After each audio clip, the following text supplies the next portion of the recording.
ఇప్పుడు మనకు వేరే వాళ్ళు ఇలాంటి ప్రాజెక్ట్ కట్టడానికి కూడా అవకాశాలు లేవు.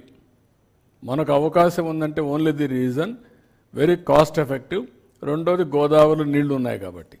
అంటే 80,000 crores ఎన్ని ఏళ్ళలో రిటర్న్ వస్తుంది అనుకుంటున్నారు?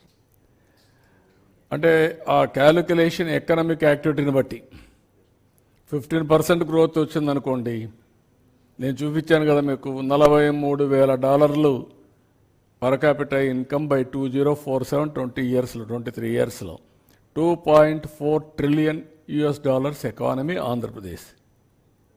2.4 trillion. ఇప్పుడు 2,500 నుంచి $3,000 మన ఆదాయం. ఇది 14 times పెంచాలి. This is where calculations.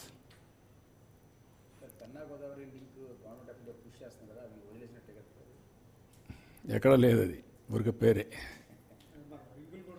అది వెబుల్ కాదు, అది వచ్చేది కాదు, నీళ్ళు వచ్చేది కూడా కాదు.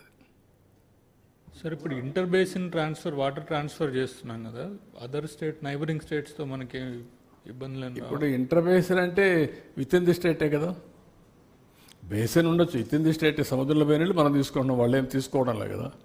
వాళ్ళు ఇప్పుడు తెలంగాణ పైన తీసుకుంటున్నారు, లేకుంటే రేపు పైన కట్టుకుంటారు ఎవరిన శక్తి ఉంటే, అది వేరే విషయం. ఇప్పుడు మహారాష్ట్ర కట్టారు కృష్ణా పైన, మనం ఆపగలిగామా? ఆపలా కదా. కర్ణాటక కట్టారు, ఆపలేకపోయాం కదా. ఇవన్నీ ఉంటాయి. అల్టిమేట్గా water is water, how to harness water utmost efficiently for our community. అదే అందరూ అయిపోయిన తర్వాత మొన్నటి వరకు మనం వరదల్లో ఉన్నాం, ఇప్పుడు ఆ నీళ్లు వాళ్ళందరూ డబ్బులు వచ్చేంత కట్టేసుకుంటున్నారు. ఒకప్పుడు నిన్న కూడా సఫరర్స్ మనమే కదా. పైన నీళ్లు పడ్డాయి, వాళ్ళు ఆపపోతే నీళ్ళు ఎక్కడ వస్తాయి? ఇక్కడికి వస్తాయి. మనం ఇంకా కిందికి పంపడానికి సముద్రంలోకి పంపిస్తున్నాం. విజయవాడ, రాజమండ్రి ఈ ఏరియాలో. Next Andhra Pradesh see, that is where. Sir ఇప్పుడు ఈ వాటరు లిఫ్ట్ చేస్తున్నాం. 4,000 మెగావాట్లు మీరు పవర్ చూపించారు. అవును. 4,000 మెగావాట్లకి ఫర్ యానం ఎంత ఖర్చు వస్తుంది సార్? దాని మీద మనకి ఎంత ఆదాయం వస్తుంది? అవన్నీ క్యాలిక్యులేషన్ చేస్తాం. దానికంటే కూడా 4,000 మెగావాట్ల పవర్ మనం వాడి ఈ నీళ్లు తీసుకపోతే పంపుడ్ ఎనర్జీ కింద 5 times 10 times చేయొచ్చు. పంప్డ్ ఎనర్జీ వస్తే solar, wind, pumped energy is a combination green ఎనర్జీకి.